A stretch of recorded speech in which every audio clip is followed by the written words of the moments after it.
Hi, this is Ed in San Diego, and you're on Global TV Talk Show, business unit of globalbusinessnews.net. Our very special guest today are Mr. Von Hassett. And would you please introduce yourself? And Rachel Wilkie. And Rachel Wilkie. And today you're in Los Angeles, and I'm very happy to welcome you to our Books and Authors segment of Global TV Talk Show. It's a popular segment for us. We've done over 100 broadcasts under this category of different kinds, including some scientists and doctors and theoreticians and professors from Berkeley and Harvard and wherever. And so you guys are into, I'm very interested in what you call riot. I couldn't figure out what that was. What are we looking at here? Something from the 70s or what? So what is that about? Riot Material, correct? Riot. Yeah. Riot Material is a Los Angeles-based magazine that deals with the arts. Cool. Local art exhibitions, but also film, music. I see. And we also cover New York City. Oh, okay, good. Okay, so you have a book, and why don't you hold it up to the camera here? Okay, and it's called Entering the Mind. And what is that symbol supposed to be?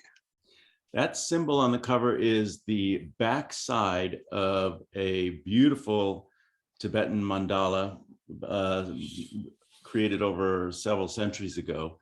But what I loved about it was the backside is quite ornate, and it's all hand scribed by the artist who did the front side. And it basically talks about the what this mandala is referring to and all of its complexity. And so for me, that was important because I'm a Western practitioner speaking to an ancient Tibetan practice. So that could be symbolically considered the front side of the practice. And here I am coming in from the backside, almost the inside, to discuss. I've been training in this practice for 30 years, and I have some experience in it now. And I thought it was time to be speaking to it from a Western practitioner's perspective. And what is a mandala in English? Mandala is just a beautiful work of art, but it's educational in many ways. It's informative, and it kind of explains, like if you walk into a Christian church, Catholic church, you'll see all of the familiar iconography that speaks to the various traditions. And this is similar to what's going on with the Tibetan mandalas, but it's speaking to the Haruka deities, the Buddhas, and the fierce deities, all these creations of Tibetan iconography. So mandala is M-O-N-D-A-L-A? M-A-N-D-A-L-A. Yeah, okay. And typically mond is like a derivative of world or something like that. Worldly. Well, perhaps so. Yes. I wouldn't be surprised. Mundo. I'm not sure. I'm making it up. So. Oh, well, I like it. We'll roll with it. So anyway, I'm really delighted to meet you guys. And thank you for having us. Yeah, so the Tibetan Buddhism, right? So this is like Tibet is way up in the Himalayas, right? What, 12,000 feet or something? That's crazy. It's up there. Beyond that, actually. I think it's up into the 1800s. Yeah. Wow. So that's pretty thin air. So people get used to it. So is that like the home, I'm using quote, home of spiritual thinking because you're so close to God? Well, I think the spiritual thinking is kind of innate to human, us as creatures on this planet. We are spiritual beings. And I think in the Western world, we tend to lose sight of that. We're distracted in so many ways, but this idea of being spiritual has been with us forever, But you're right in the sense that the environment that you're in can very much lead you and open you up to that spiritual guidance. And to your point, the height of the Himalayas, yes, there's less distraction there. You are closer to the open, spacious sky. And that's where, your mind can you can make a connection. Yeah, that's right. Yeah, I feel it, everything. Yeah. And what's interesting about that is that in this particular practice called Zogchen, which I'm speaking to in the book, it really is pointing you towards space, and the space, and it's the space that our mind exists in, our awareness exists in. So I think when you're up in these high mountainous regions, I mean, the great practitioners would often sit in caves that looked down on, forever amount of space up and down. And so this is where you're actually connected. You're stabilizing the mind within that space, and you're coming to understand it in its actual state. So I think there's an advantage there. Whereas here in the Western world, with all of our buildings and, like Rachel said, the distractions, it makes it a little bit more difficult for us to stabilize in the space of our own mind. So before we do a dive into Zogchen and what that means, what do you think of this new telescope out there? I think it's wonderful. Oh, it's amazing. It's like a light show from the 70s. It's incredible. It's incredible. Awesome. And it's actually pretty frightening, but it's at the same time fun. Yes, it is. And I think it's something, we as human beings, we resonate with our vision. When we actually see something, it's almost like that's proof because we've seen it. Yeah. And again, we look up with our naked eye and we see into the space at nighttime. And yes, we recognize some of the stars up there, but there's this infinite space of what we see as darkness. And so to have this telescope bring the light to us and actually bring this documented image to us, it's like, oh God, yeah, there it is. Yeah. It really exists. And so, we're kind of our knowing that it's out there is confirmed by this visual representation of it. Yeah. So some of those images are a mandala. Well, for sure. Exactly. Yeah. I mean, these, what we're seeing now through the Webb telescope, the great Tibetan masters have been traveling these same arenas in mind and in the space of their own mind for centuries. And it's a one-to-one. It's that clear that they're doing this, and they're representing that through the mandalas. And they've done, they're obviously taking that and creating symbols out of it, but they're doing something that's mappable. So let's get into the study, the Zogchen. Yeah, see, I've already blew it. Okay, so say it again real slow. Zogchen. It starts with a D, but the D is silent. Yeah. Okay. And so what does that mean? And where does it come from? And why is it the thing? So Zogchen is an ancient wisdom practice that, in a sense, was perfected in Tibet, although it's perfect in and of itself. But it perfected in the sense that it really became a part of the Tibetan lineage and of not only Buddhism, but of the shamanistic tradition in Tibet called Bon. And it's the peak of both traditions, and it really is incorporated into everything. If you're moving up through the levels of Buddhism, you're ultimately going to hit Zogchen, and all the practitioners have the opportunity, if they're adept enough, to arise into this level of Zogchen. The Dalai Lama is a Zogchen practitioner. And there's many great Zogchen practitioners. And we were gifted here in the West with these teachings because the Chinese invaded Tibet in the mid 20th century. And the great masters fled.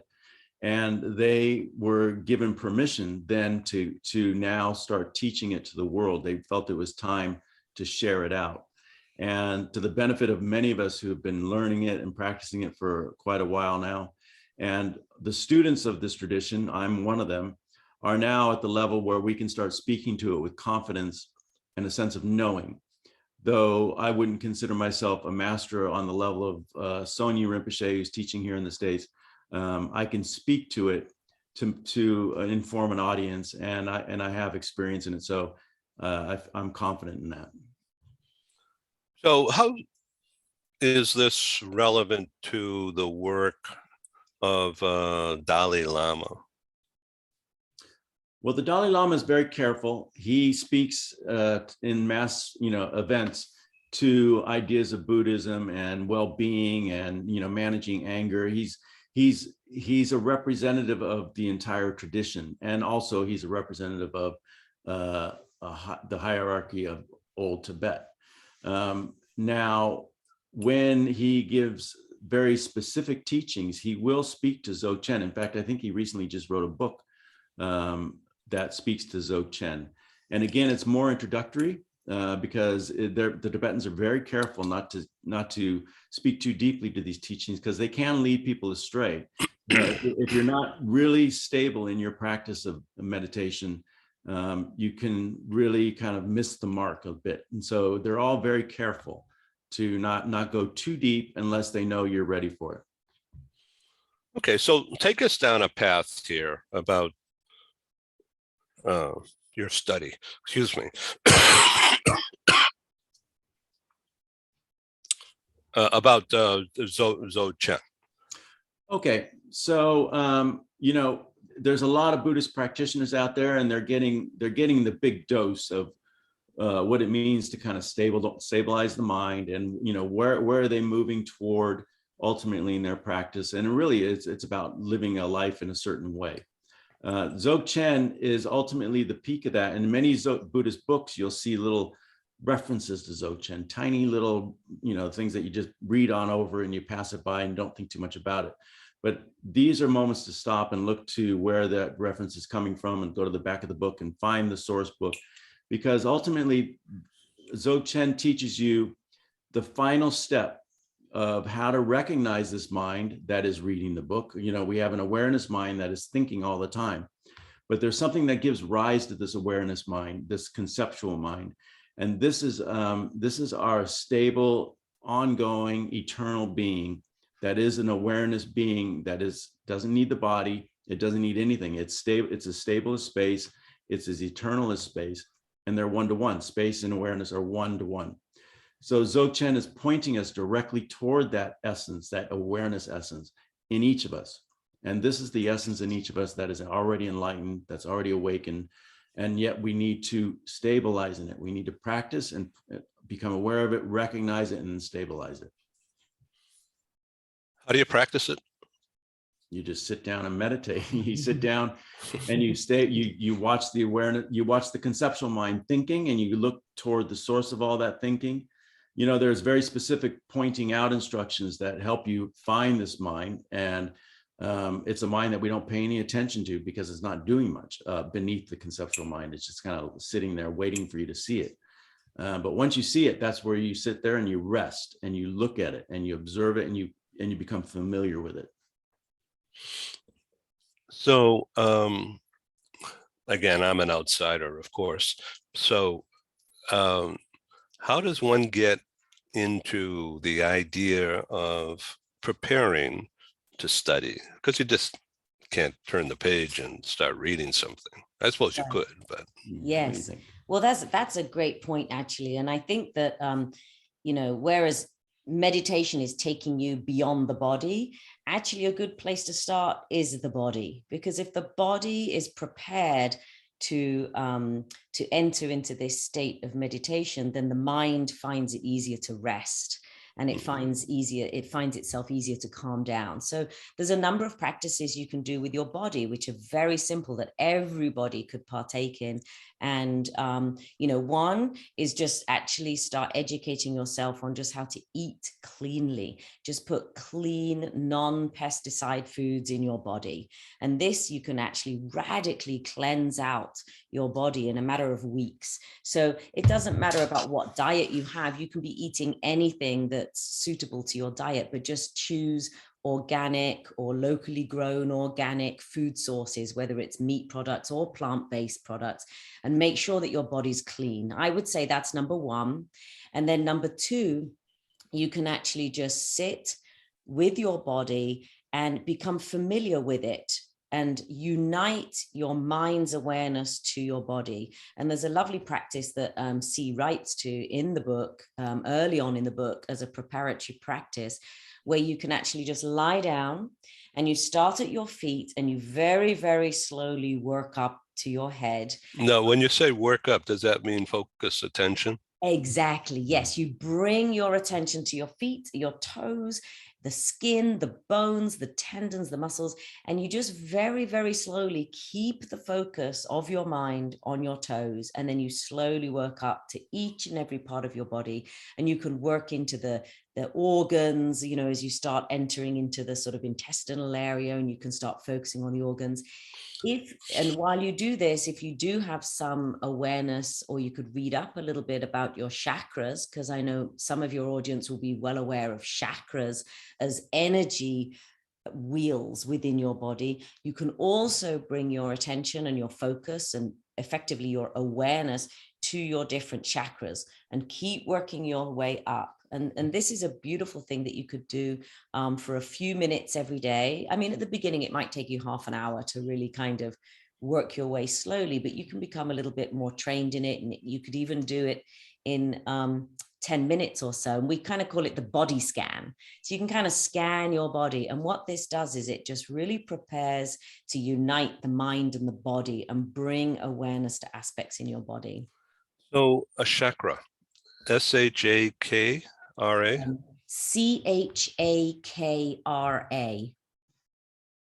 These are the energy centers of your body. So, so like what, a heart, stomach? Well, the heart, the physical organ of the heart is within the area of the heart chakra.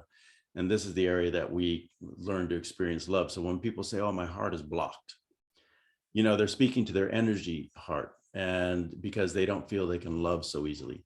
And this practice that Rachel just described, you can place your awareness here, and you can start just observing this heart energy area. And by doing that, you're kind of moving the energies. You're kind of like, you know, tending to it, massaging it, and you're allowing it to open up. And there's a throat chakra for our ability to speak our truths. There's the crown chakra, you know, for, you know, connecting with the gods of sorts. Mm-hmm. So the chakras are very, very popular in the kind of the Eastern world. Yes, there are primarily 7 chakras, chakra wheels, energy wheels on the body. And they start with the root chakra, which is at the base of your spine. So you can feel it sort of between the front and back of your body, but it's the root chakra. And then you hit the sacral chakra, and then the solar plexus. Then you've got the heart, and then you've got your throat, and you've got the mind's eye chakra, and then the crown chakra. So you have 7 principal chakras. Many teachings speak about more chakras, but these are the 7 key principal chakras. Thank you. Interesting stuff. So let's just think about, well, I don't say movie stars or athletes better, I think, where they are, you know, they're taught something like this, or some mechanism like this, to focus curing an ailment, or getting more power, or finesse, or getting their act together in sync with something, by the mental deep diving. Yes, absolutely. Somehow bringing the awareness into the body. That's critical. Exactly. That's really cool that you mentioned that. Actually, there's a famous film director, David Lynch, and he's a practitioner of meditation. He has a different meditation technique from Zogchen, but meditation itself brings such awareness into the mind that you can literally move beyond the struggles of this material existence. So a lot of people who suffer from depression, from anger, anxiety, all sorts of mental ailments, as well as pain, physical pain in the body, with a reinforced meditation practice, meaning something that you do each morning. You wake up and you can just dedicate yourself for a few minutes every morning into the practice. You can actually, over a period of time, you can alleviate all sorts of depression, anger, anxiety. And if you actually focus that consciousness onto a particular pain in your body, you can actually remove the pain, as it were, because what you're doing is you're releasing the pain. It's like you're opening up the doors for the pain to release. It's like you're opening up the doors to your being to let the anger out. So you're actually releasing as opposed to pushing away. So it's empowering the brain to do more. And Yes. and then the person, if they're into all this, they can, I guess it's going to be a fear factor at first, because it's an unknown. This could be scary to some people, but it also could be enlightening and energizing, Yes. because they're seeing something that's around the corner, and they're not there yet, but they're seeing something. Yes. For many practitioners, it's more frustrating than fearful, in the sense that they really want to calm their mind down. So they're excited to know that calming the mind down will likely bring with it a lack of fear, a lack of anger, a lack of depression, and all these things. But what's frustrating for them is that as they go to sit down and calm the mind just goes nuts. It goes wild, because the more you try to settle it, the more you become aware that you're thinking all the time. So the practice of Zogchen and a lot of the Eastern traditions is how to calm that mind first. And this is where it's beneficial for all things. So you can really, your mind is not just wild and running away from you. You're now learning how by a skill to calm the mind down. So I think more frustration than fear. Boy, this is really interesting discussion. Do you have anything you want to ask me while I'm looking for my notes here? No. Well, have you personally ever tried meditation? Yeah, but not like that.